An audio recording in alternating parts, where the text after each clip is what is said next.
幸せでありますように。私、嫌なこととかありますと、一日中それが頭の中に回ってしまっていて、ずっとそのことを考えてしまうんです。で、次の嫌なことがあると、それにまた上書きされて、前のことはもう薄れていってしまいます。で、常にそういうことで頭の中がぐるぐる回っているのですが、すごく一日がもったいない感じがするんです。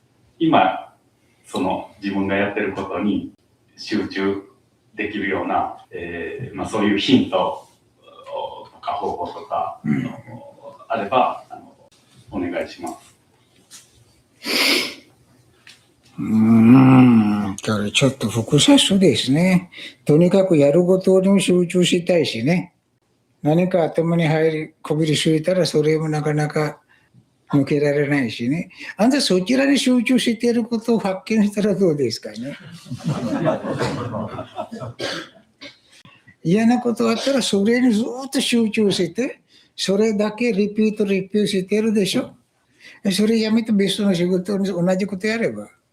だから自分で発見できますよ。なんで何か嫌なことあったらそれを忘れられなくなってね。ずっと繰り返し自分でやってるんですよ。じゃあ同じ法則を他の仕事などなどに使いましょうということでできると思いますよ。例えば仕事があったら、これをしっかりやらなきゃ落ち着かないとかね。じゃあこれがすごく楽しいとかね。それに頭いっぱいいてそれやるとさっさとそれ終わっちゃうし、うまくいくしね。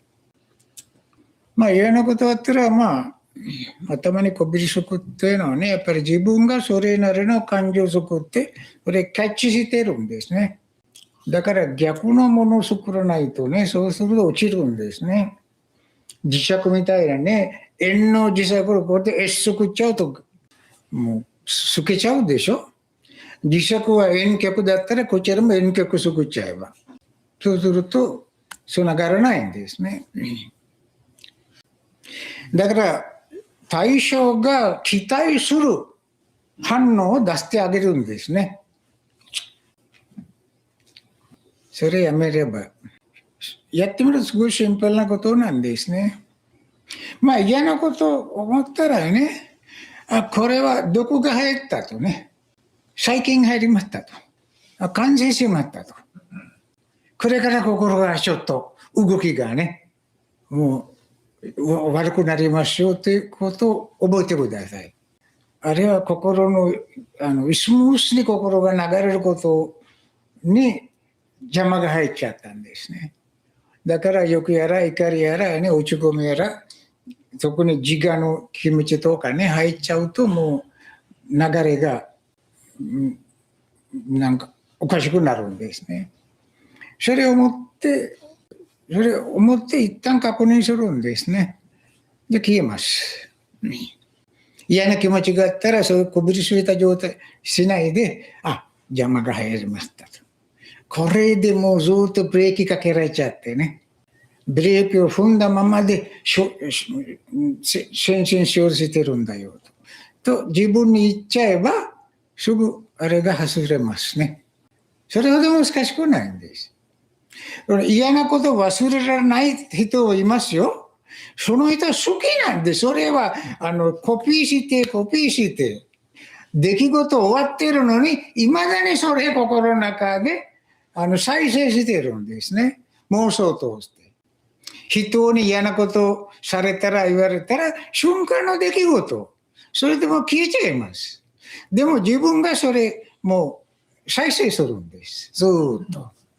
3年前で2月15日33分であの場所でこういうことを言われた後、自分がそれ再生するでしょ。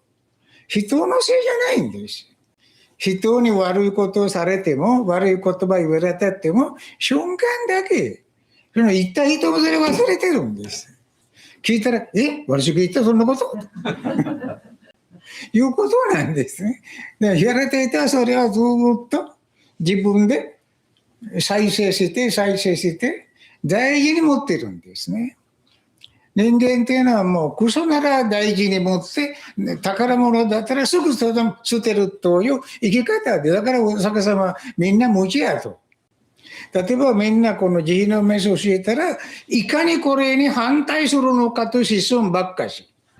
これやってると家内があんまり、ね、なんか悪い気がするんだとかね、いいものだったらなんとかそれに逆らえないのかと考えるんです。悪いことを言ったらね、感情的な怒り、憎しみ、傲慢、かき立てる説法したら、まあみんな拍手しながら聞くでしょうね。人間っていうのはそういう性格ですね。まあ、やっぱりなんか、今も苦しいなのに、さらに苦しみなさいというふうに、プログラムされてるんです。苦しみから脱出ではなくて、別種な苦しみに飛んでください。それは無知な世界の生き方なんですね。だから、それは本能であると言ってね、まあそこはすごい褒めるし、仏教は嫌いになっちゃうんですね。全く反対のことを言うんだからね。死忘れなれと。で仏教だけそれ言ってるの。神を信仰する仏教では永遠に奴隷になれと。誰も神と一緒になりませんよ。神はすっごいもう、死後天国に行ったっても神に会うことはできません。偉い存在だそうです。まあ全て嘘、インチキだけど、まああまり関係ないんだけど。だから、インチキでも人の話聞いてみるとね、先人のいい加減なことをね、オムニセンス、オムニプレゼント、あれこれと言うんだけど、死後でも神のところに行けないんで、別のどこかで場所を作ってるんですね。で、まあそれはまあ明らかにまあ嘘、何の根拠もない話ですからね、誰かさんが全部作ったということはね、で今宇宙のこともよく知ってるしね、物質のことをものすごく知ってるしね、これ誰かさんが何かを作るんじゃないでしょ。すべてもそれぞれ因果法則で成り立つことで、まだ科学者はわからないのは、この物質の変化が心がやってるんだよと。だから神というならば心なんです。それだったら自分にも心あるでしょ。自分も神です。だから私の心はいろんなことを変化させているんです。皆様の心もいろんなものを変化させているんです。で、物を変化させるのは心なんです。心が入らないと自然に変化していく。我々は変化の道を変える。例えば米だったらそのまま古くなってボロボロになって粉になって消える。人間がこれ水を入れて温めましょうと。言うと米はすぐご飯という別種なものになっちゃうんですね。これ食べましょうと。それで米が消えるんだけど、別種のエネルギーになるんですね。それは心がやったんですね。だから全て想像して管理するのは心です。神と言いたければ心が神です。だったらあなたにも心があります。あなたの心の能力によって世界を作れます。弱い心は弱い世界を作るし、怒りの心は怒りに適した世界を作るし、優しい心は優しさに適した世界を作るんです。ずっとやってますよ。皆様だって落ち込んでみてください。1週間ぐらい。すべて環境が変わるんです。ものすごい優しい心で1週間ぐらいいてみてください。環境が変わるんです。で、環境がどんな顔を見せようかと決まってないんです。あなた次第やと。だから一輪の花を見ると、花が自分で形決めてないんです。見る人次第。見る人次第で認識が変わるんですね。気持ちも変わりますね。花を見てある人は泣くかも。ある人は面白くないと思うかも。ある人は結構綺麗だなと思うかも。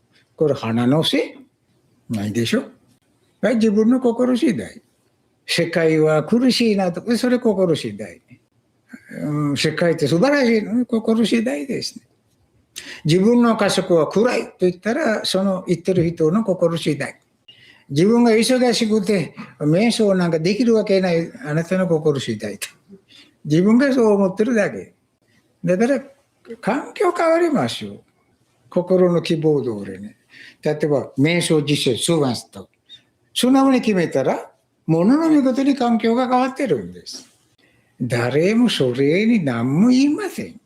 ということで、世界は支配しているのは心です。世界作るのも心です。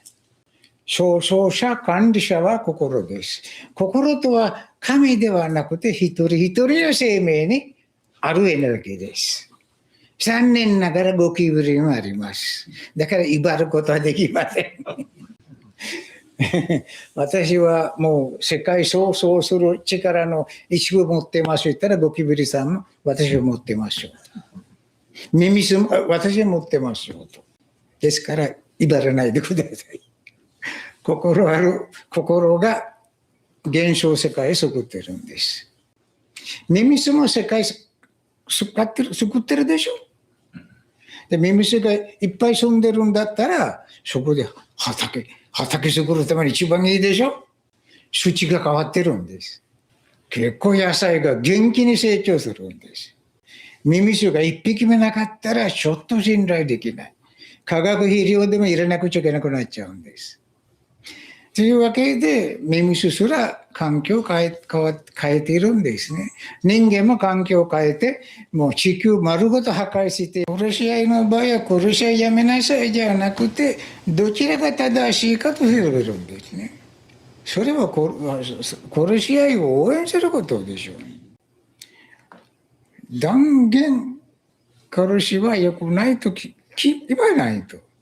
みんなこの人殺すんだけど戦争して戦争で国のために人を殺しても仏教では何言いますかと。殺人と言います。国のためって聞いてない。そんなのは。人間が殺したそれだけです。国ってのはただの土地でしょ。地球でどこでも生きられますからね。そのために人を殺す。地球は許ってくれる。バカらしいでしょ。国のために戦ったとかね。まあ即世間ではまあそれはもう敵を倒すってことあるんだけど、心理的にはね、敵を味方に変えるしかないんです。